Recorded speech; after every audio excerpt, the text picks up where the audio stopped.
नमस्कार। Astrology pro channel में मैं दीपक लोहनी आपका हार्दिक स्वागत करता हूं। आज फिर मैं एक नए ग्रह के बारे में आपको बताने जा रहा हूं जो हमारे लग्न कुंडली में बैठकर हमारे जीवन पर क्या क्या प्रभाव डालते हैं। और यह एक ज्योतिष के महत्वपूर्ण कुछ ग्रह हैं जिनके बारे में हमें जानना अति आवश्यक है। अगर हम ज्योतिष के बारे में सीखना चाहते हैं, जानना चाहते हैं, तो इसके बारे में हमें जानना अति आवश्यक है, क्योंकि हम ज्योतिष के क्षेत्रों का ज्ञान तभी लगा सकते हैं जब हमें हर भावों के बारे में पता होगा। कौन सा ग्रह किस भाव में बैठकर क्या परिणाम देता है। अगर हम इसके बारे में जान जाएंगे तो हमारे लिए ज्योतिष सीखना कोई कठिन नहीं है। हम आसानी से इस चीज को सीख सकते हैं और इससे हमें जानकारी भी प्राप्त होगी कि हमारे जीवन में जो ये इस तरह की परिस्थितियां चलती हैं, सम परिस्थितियां, विषम परिस्थितियां जो भी चलती हैं, वो किस कारणों से होती है, किन कारणों से होती है। तो इसके बारे में व्यक्ति को जानना बहुत जरूरी है। ये सामान्य ज्ञान के लिए भी इन चीजों का जानना बहुत जरूरी है, क्योंकि हमारी भारतीय संस्कृति में ज्योतिष का बहुत बड़ा योगदान रहा है और लोग आज भी इसमें विश्वास करते हैं और इन क्षेत्रों को जानने का प्रयास करते हैं। तो ऐसा क्यों ना हो कि हम खुद इन चीजों के बारे में जानने पहचानने लगे। और अगर ज्योतिष का ज्ञान सीख जाता है तो उसे किसी भी क्षेत्र के बारे में जानना कठिन कार्य नहीं है। वह आसानी से किसी भी क्षेत्र के बारे में पता लगा सकता है। तो इसलिए ज्योतिष का हिंदू शास्त्र में बहुत बड़ा महत्व है। तो चलिए वीडियो को लंबा न करते हुए हम विषय पर आते हैं। उससे पहले आप अगर चैनल पर नए हैं तो सर्वप्रथम चैनल को लाइक कीजिए, शेयर कीजिए, सब्सक्राइब कीजिए और बेल आइकन को जरूर दबाइए, जिससे इस तरह की जानकारी का नोटिफिकेशन आपको प्राप्त होता रहे। कल मैंने आपको बताया था सूर्य के बारे में और आज मैं आपको बता रहा हूं चंद्र ग्रह के बारे में। यह दो ग्रह, जो सूर्य ग्रह के बारे में मैंने कल बताया और चंद्र ग्रह के बारे में आज बताने जा रहा हूं, यह ज्योतिष के बहुत महत्वपूर्ण ग्रह है। इनकी वजह से राजयोग खुद ब खुद बन जाता है। अगर यह सही स्थिति में रहते हैं, मित्र राशि में रहते हैं या उच्च के होकर भावों में बैठे रहते हैं, तो खुद ब खुद राजयोग का निर्माण हो जाता है। और अगर किसी कुंडली में राजयोग होते हैं, अगर चंद्र और सूर्य उसमें बलहीन हो या पाप ग्रह से दृष्ट हो, तो वह राजयोग को समाप्त कर देते हैं। तो इसलिए सूर्य और चंद्र का बलवान होना बहुत जरूरी है। तो चलिए शुरू करते हैं चंद्र ग्रह के बारे में जानकारी कि वह किन भावों में बैठकर क्या परिणाम देते हैं। अगर जन्म कुंडली के प्रथम भाव में आकर चंद्र विराजमान रहते हैं तो ऐसा व्यक्ति धन संपन्न, धन से संपन्न, सुखी और अत्यंत सुख और धन का भोग करने वाला ऐसा व्यक्ति होता है। किसी जातक के लग्न स्थान में चंद्रमा विराजमान रहते हैं तो वह व्यक्ति को बलवान और सुंदर शरीर वाला बनाते हैं। और अगर यहाँ पर बैठे हुए चंद्रमा पाप ग्रह से दृष्ट हो या नीच की स्थिति में हो, तो वह व्यक्ति को मूर्ख, धनहीन और जो जीवन में उसे अक्सर दुखों का सामना ऐसे व्यक्तियों को करना पड़ता है अगर चंद्र नीच की स्थिति में रहते हैं। तो अब हम चंद्र कुंडली के द्वितीय भाव की बात करते हैं। अगर द्वितीय भाव में आकर चंद्रमा विराजमान रहते हैं तो ऐसा व्यक्ति दानी, बुद्धिमान और धन से संपन्न रहता है ऐसा व्यक्ति। और यहां पर बैठे हुए चंद्रमा उसमें चंचल प्रवृत्ति भर देते हैं और इसके अलावा वह बहुत सुख भोगने वाला ऐसा व्यक्ति होता है। और द्वितीय भाव में बैठे हुए चंद्रमा उसे कीर्तिवान, सहनशील और कमल के समान सुशोभित मुख वाला ऐसा व्यक्ति होता है। और चंद्रमा उसे खुद अपने समान कांति वाला भी बना देते हैं यहां पर बैठे हुए चंद्रमा।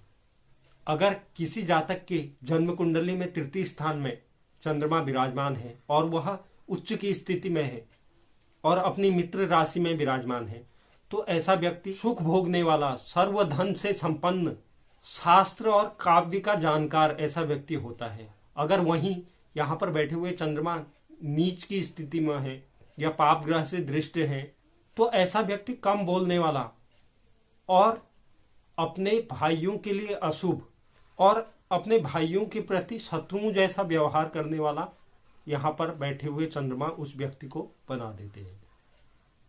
अब जन्म कुंडली के अगर चतुर्थ भाव में, सुख भाव में आकर अगर चंद्रमा विराजमान रहते हैं तो ऐसा व्यक्ति अनेक प्रकार के धनों से संपन्न और अपने स्वजनों का कल्याण करने वाला ऐसा व्यक्ति होता है। और यहाँ पर बैठे हुए चंद्रमा उसे माता के प्रति अच्छा व्यवहार उस व्यक्ति का रहता है, और यहाँ पर बैठे हुए चंद्रमा उसे मांसाहार करने वाला व्यक्ति बना देते हैं। इसके अलावा ऐसे व्यक्तियों की खेलों में भी रुचि रहती है। अब अगर किसी जातक के पंचम भाव में आकर चंद्र विराजमान रहते हैं तो ऐसा व्यक्ति धन में परिपूर्ण सुखी जीवन व्यतीत करने वाला होता है, और ऐसे व्यक्तियों की पुत्र संतति भी होती है। और जब व्यक्ति की शादी होती है तो उसके बाद उसकी जो पत्नी होती है वह बहुत पतिव्रता होती है। अगर यहाँ पर बैठे हुए चंद्रमा नीच की स्थिति में हो या शत्रु भाव में बैठे हुए हो तो ऐसे व्यक्तियों को पुत्र और स्त्री सुख से वंचित भी रहना पड़ सकता है। यहाँ पर बैठे हुए चंद्रमा यहाँ तक यह स्थिति पैदा कर देते हैं। अब अगर किसी के रिपु भाव में, षष्ठम भाव में आकर चंद्र विराजमान रहते हैं तो ऐसे व्यक्तियों को सुख की प्राप्ति बहुत अल्प मात्रा में हो पाती है, और वह व्याधि और दुखों से युक्त होता है ऐसा व्यक्ति। अगर पूर्ण बली चंद्रमा यहाँ पर अपने ग्रह या उच्च स्थान में बैठे रहते हैं तो वह यहाँ पर बैठकर उसे अनेक प्रकार के सुख प्रदान करते हैं। अब अगर सप्तम भाव में आकर चंद्र विराजमान रहते हैं तो ऐसे जातकों की स्त्री बहुत सुंदर होती है, और यहाँ पर बैठे हुए चंद्रमा उसे सुवर्ण से युक्त और सुंदर शरीर वाला व्यक्ति बनाते हैं। और अगर यहाँ पर बैठकर चंद्रमा किसी पाप ग्रह से दृष्टि रहते हैं या किसी नीच की राशि में विराजमान रहते हैं तो उसकी स्त्री हमेशा रोगी रहती है, हमेशा रोग से घिरी हुई रहती है।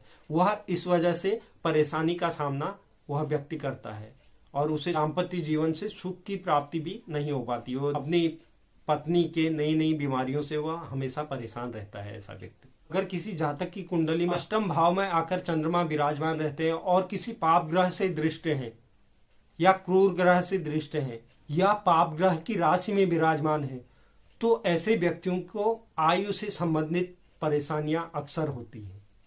आयु से संबंधित ये दिक्कतें देते हैं यहाँ पर बैठे हुए चंद्र। इसके अलावा यहाँ पर बैठे हुए चंद्र अगर अपनी राशि में बैठे हों या बुध, गुरु और शुक्र की इन तीनों में से किसी की राशि में भी विराजमान हो तो यहाँ पर बैठे हुए चंद्रमा उसे श्वास रोग की परेशानियां भी उस व्यक्ति को देते हैं। यह रोग अत्यंत दुख देने वाला होता है। और अगर जन्म कुंडली के नवम भाव में आकर चंद्रमा विराजमान रहते हैं तो ऐसा व्यक्ति अत्यंत सुख भोगने वाला होता है। उसकी वजह से उसके परिवार को भी सुख प्राप्त होता है। और अगर चंद्र नीच की राशि में बैठे हों या पाप ग्रह से दृष्ट रहते हैं यहाँ पर बैठे हुए चंद्रमा तो ऐसे व्यक्तियों में धन से संबंधित परेशानियां पाई जाती है, और इसके अलावा वह अपने ही धर्म का विरोध करने वाला और उस व्यक्ति में अवगुणों की मात्रा को यहाँ पर बैठे हुए चंद्र बढ़ा देते हैं।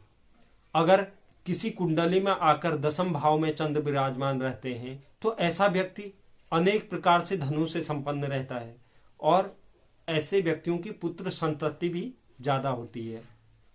और यहाँ पर बैठे हुए चंद्रमा अगर किसी पाप ग्रह से दृष्ट हैं या पाप या नीच की राशि में स्थित हैं तो ऐसा व्यक्ति रोगों से युक्त, दुर्बल शरीर वाला और कर्महीन होता है। वह बिगर कुछ कार्य किए बिना सोचता है कि मेरे पास धन प्राप्त हो। ऐसा उस व्यक्ति की प्रवृत्ति यहाँ पर बैठे हुए चंद्रमा बना देते हैं। लेकिन यहाँ पर अगर चंद्र विराजमान रहते हैं वह उस व्यक्ति को मातृ पक्ष से संबंधित सुख प्राप्त होते हैं। अगर किसी जन्म कुंडली के एकादश भाव में आकर चंद्र विराजमान रहते हैं तो ऐसा व्यक्ति सर्वगुण संपन्न रहता है। उसे धन से संबंधित समस्याओं का सामना नहीं करना पड़ता है। वह अनेक प्रकार को सुखों का भोग करने वाला ऐसा व्यक्ति होता है। यहाँ पर बैठे हुए चंद्रमा उसे दाम्पत्य जीवन का सुख और नौकर चाकर से युक्त जीवन प्रदान करते हैं। अगर चंद्र किसी पाप ग्रह की राशि में बैठे हों या पाप ग्रह से दृष्ट हों तो ऐसे व्यक्तियों को सुख से वंचित रहना पड़ता है। इसके अलावा यहाँ पर बैठे हुए चंद्रमा उस व्यक्ति को कठोर हृदय वाला और व्याधि युक्त, रोग युक्त जीवन ऐसे व्यक्ति को प्रदान करते हैं यहाँ पर बैठे हुए चंद्रमा। अब बात करते हैं जन्म कुंडली के अंतिम भाव, द्वादश भाव की। अगर यहाँ पर आके चंद्रमा बैठ जाते हैं तो व्यक्ति को वह दुर्बल शरीर वाला, दुर्बल पतला शरीर वाला ऐसा व्यक्ति होता है और उसे कफ से संबंधित रोगों से ग्रसित रहना पड़ता है ऐसे व्यक्तियों को। और यहाँ पर बैठे हुए चंद्रमा व्यक्ति को क्रोधी और धन से रहित बना देते हैं। अगर यहाँ पर चंद्रमा स्वग्रही है, अपने घर में बैठे हैं या बुध के घर में बैठे हैं या बृहस्पति के घर में बैठे हैं, तो ऐसा व्यक्ति इंद्रियों का दमन करने वाला ऐसा व्यक्ति होता है। और यहाँ पर बैठे हुए चंद्रमा उसे दानी, दुर्बल शरीर वाला और अपने से नीच प्रवृत्ति के लोगों के साथ ऐसे व्यक्तियों का रहना होता है। वह सर्वदा ऐसे लोगों के साथ ही रहता है।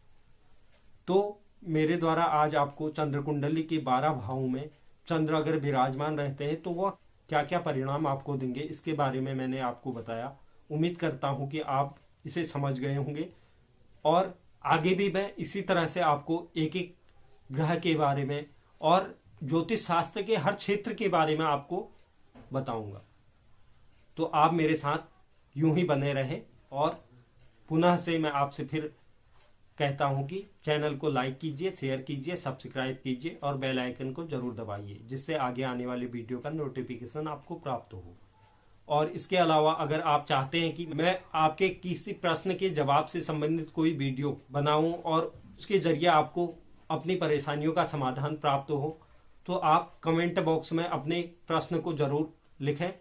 मैं उस पर आगे आने वाले समय में जरूर वीडियो बनाऊंगा। तो आज के लिए इतना ही। धन्यवाद।